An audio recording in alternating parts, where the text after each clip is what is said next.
on here. Yeah, Just, Senator, let me go ahead. I just reacts to what you said. Yeah, just a few caveats, but yeah, she covered session very well. I had my notes here too. Going back to the issue of war claims, I think the only things that I will mention along with what she said is I agree, that we should really be looking at what we originally passed in law, which was the transfer authority. I think when Senator Brown was discussing, her issues particularly was to ensure that this program, as the speaker just mentioned, is really carrying out the true intent of the original deadlines and the original submissions that were opened up for. And the reason for that is to make sure that we lock in this $10 million estimate. But anything going beyond that, we would have to, of course, there's another bill that's been introduced to perhaps expand the program, but to contain the program at this time because there are other priorities for the people of Guam going forward. And so I know that that's going to be our concern. The other thing, I think the speaker agrees as well that, although the governor thinks that the program had lapsed, that nothing will move until there's a bill passed at the legislature. And that's why it was submitted in bill form. The legislature must vote. This must become a public law. So I know that Bill 230 has been put on the agenda by the committee chair, the appropriations chair, Senator San Augustine. So we will deal with all these issues, I believe, in the committee of the whole during session. So going back to CLTC, I completely agree with the speaker. We've been talking about this for a long time now, and I was very encouraged because I think we'll be talking about this as we talk about the rules and regs under this settlement agreement. And I want to expand to that a little bit. That's Bill 209, and the speaker was really maybe a little bit humble because this is really a landmark case that we won in terms of the settlement agreement, and this will bring to fruition, the agreement that this is a true program for our people of Guam, and that it's not in any violation of the Fair Housing Act, and really should put a fire underneath CLTC and everything, as was discussed during the public hearing on this bill for the rules and regs, to get moving, to get the subdivisions done, to get the infrastructure in, to start issuing these properties, and I think that this is something that we'll be discussing on the floor, and the speaker's exactly right. That 25 million and more really should be put into this immediately. Those subdivisions, as reported by Joey Cruz and other members of the board, and the actual land agents, some of these subdivisions, Chris, they're ready to go. I mean, they've got the maps lined out. A survey can be done really, relatively quickly. And these are literally subdivisions where hundreds of homes can be built. And so we need to move. And so I agree with the speaker on that. Let me ask you this, Senator. Sure. I would just say, outside looking in, the tone of this administration with like original landowners, just based on the interaction or non-interaction, if you will, that they have with original owners of land up where the governor wants to build her $1 billion healthcare complex, right? And I'm just kind of drawing a parallel. Do you think that Lou and Josh feel like there's political capital to be gained by investing in the Chamorro Land Trust properties in the way that you guys want to, with $25 million from ARP? Well, I would hope and pray. I mean, let's face it, right? I mean, everything, particularly in this season and between the administration and the legislature now, is going to come off as political. But let's be honest to ourselves. This is the right thing to do, Chris. I mean, of all the things we talk about, let's be honest with ourselves, right? Market forces are what drives what's going on. We were talking about before coming online. The cost of homes is just absolutely skyrocketed and completely out of reach for even people who have decent incomes. And so right now, a lot of times people ask us as legislators and when people are running for governor, what can you do? Well, why don't you start by addressing the things you really can do? This is land inventory in the bank of the government of Guam. This is money that can immediately be infused to get those lots ready and to have hundreds, perhaps thousands of families who absolutely cannot afford to even rent. And even rents, Chris, By the time we get these subdivisions done, most rental income right now literally would be a mortgage on a modest home on land for under the Chamorro Land Trust program. You were mentioning earlier, and I hear that caller that calls in every single time, just asking for water.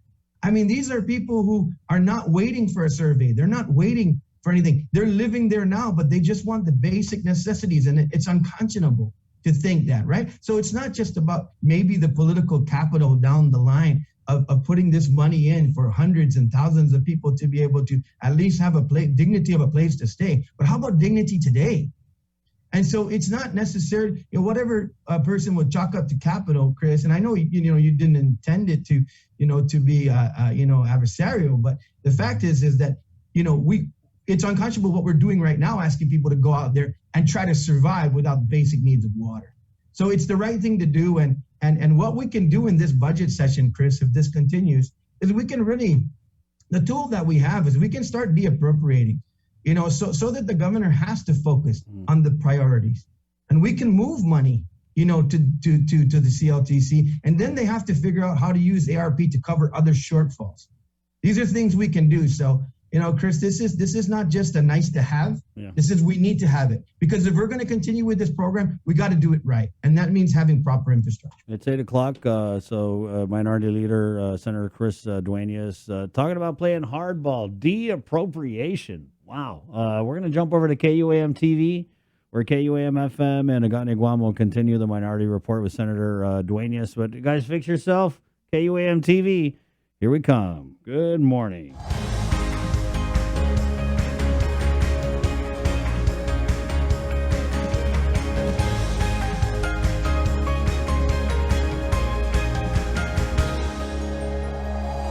Good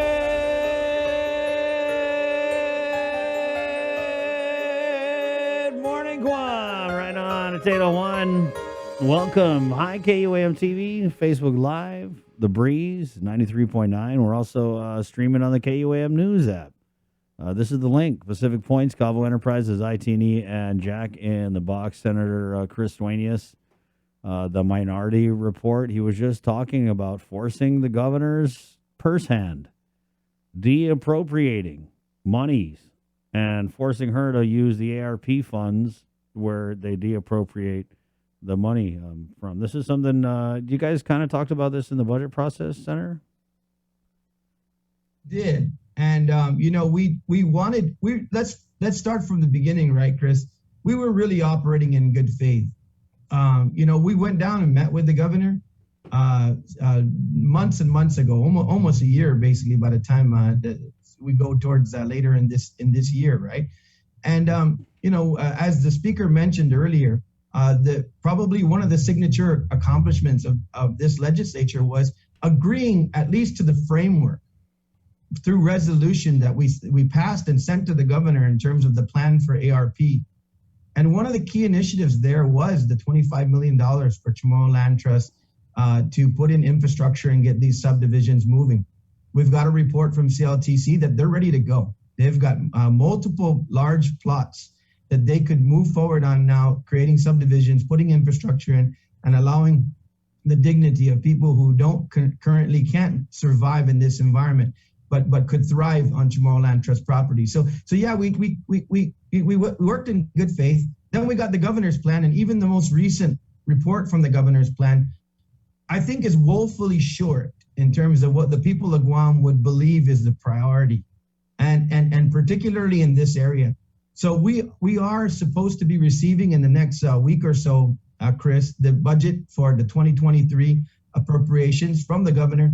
And if we really see that there's no real movement from the general fund request and the overall budget request, this is a tool that we can use going into this budget season, saying, Governor, if you will not reflect the priorities of the people of Guam and look at simple programs like this that will help our people at Chamorro Land Trust and other, programs to help our people, we can start going in and actually de-appropriating general fund revenues, because we know that the governor has represented that she will use ARP to be able to backfill any possible, shortfalls within the government. It's a drastic measure, and I would hate to do it as a showdown. So perhaps the governor will continue now to work with us once again on the original framework, modify her plan, because I think going forward, Chris, in the next couple of years, particularly with tourism not being able to get, fired up right away at this point, I think we need to refocus. What is the real priority of that money? And particularly to make sure that we can help our people for sustainable reasons going forward. Because we may be able to make it through this fiscal year, the next fiscal year, but what about 2023 and a half and beyond, Chris? And so we need to make sure that these investments are transformational and they are things that can sustain life and sustain our people while we try to work out of this economy morass that is going to exist unless we can really turn the corner on COVID-19, get our tourism industry back up and humming. Thank God for military spending at this point. We got these 6 exercises that are planned. I think the hotels are basically that's going to be their lifeline to be able to use the accommodations of all of these forces that will be coming in and staying in hotels, spending money in our economy. Hopefully we remain open and stay thriving while we keep ourselves safe. But Chris, there's so much to do. And right now, when we just use this one program that we're talking about that can help people, it's something that's so far and wide reaching right now. So I, for one, am willing to use that tool if we can't get the governor to agree on these basic programs. Wow. I feel you on our economic future, because I think a lot of people thought this was the year that we were going to really, really, really get back to normal. And with this Omicron, it's just screwing everything up. And, we always follow the states, and look how bad it is in the states. So I'm thinking it's probably going to end up getting pretty bad here, right? And so that ARP was supposed to be that bridge, right? But now it looks like the river, it could be turning into an ocean. Absolutely, Chris. And I haven't seen any updates on the medical complex. I honestly don't believe, sitting here, you and I and Jason and the rest of the team here, I don't believe that we will be anywhere near at the end of this fiscal year going to market to be able to have any solid plan that we would say that we're going to encumber this year's $35 million for the hospital. In law, that's already placed in perpetuity for that debt service purpose. But I don't think that we will be using this year's ability on that money alone, right? So when we look at this budget process, this is really where the rubber is going to hit the road, Chris. I believe the prison will more than likely be ready because they have a great plan. And I hope they're ready to go, because that's also transformational in terms of making sure we don't get in trouble with the federal government and cost our taxpayers millions of more dollars in terms of having a proper facility. And that team has done a great job. But as far as this 35 million is concerned, Chris, I think that will also be another pot of money that will be available for appropriation. I don't see under any circumstance, particularly with the land issues, the landowners up there on that property in Manguilao are organizing. And I think, the governor is going to have to be a lot more focused on this issue because they're not going away. And I think the thought process that right now everything's ready to go with that piece of property and the hundreds of millions of dollars that requires infrastructure up there, I honestly don't believe, Chris, that first of all, without any negotiations going on right now, that's going to be anywhere near financing or breaking ground by the end of this fiscal year. So there are lots of things we need to do. And I think the people of Guam expect us now to really, really talk about a storm, right? We're in condition 4, supposedly still on COVID-19. Maybe we can talk a little bit about that. But the fact is that, we're in condition 1, and when it comes to really using these finite resources, because there's no major, progress really on the horizon for tourism. And that really worries a lot of us in the minority. Yeah, sure does. So, Chris, I think instead of just shiny objects and bells and whistles right now, the real true work is getting down and revisiting and immediately getting to work on next year's fiscal budget and this fiscal budget. Because, Chris, right now, we would be $30 million in a deficit if the legislature didn't hold the line on the general fund. The administration wanted $50 more million than what we appropriated in this fiscal year. And so right now, what's being touted as a $20 million surplus is actually a $30 million deficit had we passed the budget that they requested. And so I think this, it's for much, criticism, and criticism is always welcome. I mean, we're the legislature, and it's our job to have to listen to it and get the work done. But for all of that, we have really held the line, and we've made sure that we're doing the best with what we got. Can we do better? Absolutely. But the fact is that that's where we would be if we, and even the governor has acknowledged it in a prior interview. The legislature was right. And that's why we have this $20 million tracking surplus at this point. As far as the unaudited $64 million from last fiscal year, the speaker's right on that again. There was that $20 million set aside for tax refunds, so we can at least, she was correct to make sure that we have a good funding source to accelerate. We're now in tax season. People who are filing to accelerate returns, because some of those families without jobs are going to need that. So every little thing that we can do to make sure we're getting what we can into the hands of our people has really, I think, got to be the work of the legislature for the next, several months. Going into uncharted waters. Really, some of the bills on the agenda are nice. I think Senator Moylan's bill on the weights and measures, it's a little bit controversial. But if you go to the committee of the report and you look at what Eddie Cruz had to say in terms of how they spread out the load base on those trucks, but the economies of scale can bring the price of goods down if we adjust that weight measure, and you'll see that debate on the floor. I think that's going to go back and forth. I think it's the right thing to do. And when we talk about our roads, they should only be on haul roads when we talk about these kind of opportunities. And so, it's going to be an interesting session, and stay tuned, because I don't think it's going to be boring. There's a lot of good stuff to discuss here. Right on. There you go, guys. Stay tuned. Must watch. I think that's taken. Must watch. Hey, can we just talk about the election? It's election year. Okay. So I know you guys, obviously every election you want the majority, but you're pretty close. And what I'm hearing is there's a couple Democrats maybe like trying to run for Congress. One might just be trying to not run anymore. So what's your assessment on the Republicans taking the majority of the legislature? I had a meeting last Thursday. It was a good meeting. It was the start of the minority group, along with the party officials, coming together to start, seeing what our slate looks like. I got to say that I want them to be able to announce, but I can say right now, at a minimum, 4 really, really exciting prospects.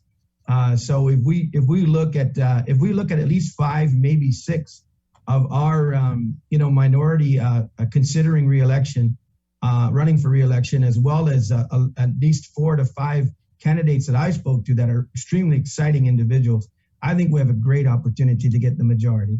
And I think if you look at a lot of the things that the minority's been concentrating on in terms of economic development, economic opportunities, Jim Moylan's done a really good job with his prospects on Get Guam Moving. A lot of the governor's programs that she's rolling out right now really are mirror images of bills that a lot of us introduced, starting with Jim on Get Guam Moving, to use ARP funds in the proper way, and ways that are being used now for rent relief, for relief on utilities, for other projects, even the LEAP, really, what came from the legislature first, we introduced a resolution. So if you really look at, and we're working across the aisle as well, Senator Joe Snogestein and others have really been, very instrumental. But I think that, the aggressive posture of the Republican Party and the candidates that we're attracting, I think we're positioned very well to take the majority, Chris. Do you think that the Democrats who are close with the administration are going to suffer in this election because of that closeness? Do you think people are kind of wanting more checks and balances and more independence, even from Democrats in their senators? Well, I not to draw it necessarily back to myself, because a lot of my Republican colleagues do support what I was trying to do and what we were trying to do with Bill 11. I think that this has been kind of a litmus test to, do you want to hold an administration, not just this governor, any governor going forward? Do you want to have solid checks and balances when it comes to the power and control of the executive branch, particularly under emergency conditions. And so at least what I hear from folks out there is that they want to see an aggressive legislature. They want to see a legislature that's doing their job in terms of checks and balances, not overdoing their job. Because a lot of times too, you know, Chris, we have to be honest with ourselves, right? Like what we're begging for under ARP. These things are not within our control. The executive branch is very, very powerful on Guam. And basically, particularly when it comes to, you know, appropriations. You know, I talked about this 35 million. If we get a straightaway reimbursement for this fiscal year on EITC of that 35 million, Chris, and it is under a situation like the ACTC and it's a trust fund, legislature can't touch that. That'll be another program that's completely under the control of the governor. And all we can do is beg, possibly de-appropriate to force your hand.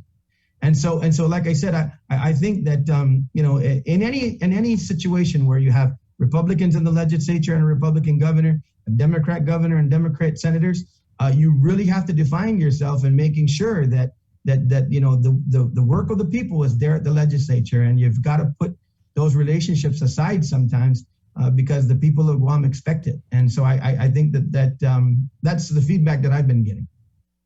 Who is running for governor for the Republican Party? I can say right now, very clearly, without saying who's running for governor, there is one candidate right now that has been talking to individuals actively, has been having meetings, and so I know that we have a gubernatorial candidate. You know, hey, do we got have somebody. other candidates? Go ahead. Yeah, we are going to field a gubernatorial team. I don't know if that team will be consistent of, you know, more than one or more than two from the minority. You know, anything can happen. We know that, you know, I'm hearing, and you're probably hearing too, that we're probably on the Democrat side going to hear a February surprise. And I think if the current administration has an opponent, that's going to change everything. It's just the way it's going to work. The landscape will completely change if the administration has a primary. If the administration doesn't have a primary, then of course it's going to be locked into where we need to get our candidate or candidates out there and their message out there and get running. But I can tell you the Republican Party as a whole is going to have a very solid message, a platform that's going to be very consistent with values and the like, and we're going to roll it out. We're going to roll it out strong, and we're also working on the village org. We're getting people excited again. You know, it's a little tough sometimes when you don't have your gubernatorial candidate in place yet, but there are village leaders that are calling us and that we're meeting with, as well as some mayors, and there's excitement on the Republican side. I mean, you guys are way behind because, I mean, the administration has been campaigning. They've been having fundraisers.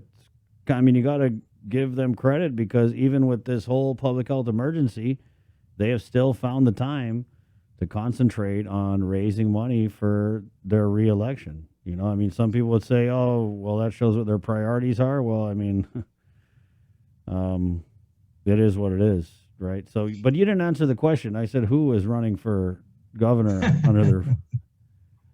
You know, it simply would be wrong for me not to allow that individual and that team to, you know, come out with the kind of, you know, vigor and high-powered campaign to hit the ground running and do it. As much as I'd love to. I know, yeah. But we have Senator Frank Blas has. I want to say that he has,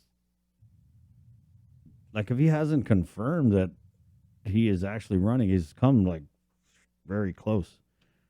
So that's the name I've heard. I've also heard Senator Tony Atta is another name that I heard recently. You just mentioned a team. You also said you don't know if there would be one or two from the minority running. So I'm kind of just trying to put together everything that you said, and I think it's getting a little bit clear. But for now, no names.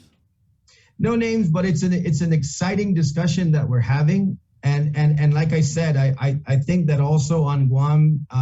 At least the holiday parties that I attended and the places that I was able to actually get to, although it wasn't that extensive, the folks that I was talking to are also anticipating a very exciting match on the Democrat side. So I believe that that's all going to work itself out, and I think in the coming weeks, Chris, We'll have some solid tickets that are formed, ready to go. And on the issue of raising money and on the issue of late campaign, Chris, I think that this COVID situation, just like the 2020 election, particularly now with this Omicron variant, and we don't know what other variants are going to come in terms of, I've been to also a couple of, unfortunately, I had to attend a few rosaries lately. People are very reluctant to gather at this point. This is going to be a completely different campaign, I believe. And money will be important. There's no question about that. Raising money will be important. But one of the things we're talking about in the Republican Party of Guam is contrast is going to be very important too. And I think the people of Guam, if they're frustrated about anything, I think they're frustrated by the fact that they believe that currently the administration has a lot of work to do in terms of being in touch with the people. And Chris, that's not about money. That's about, the feeling of the people. That's about, a movement under public sentiment is worth way more than millions of dollars.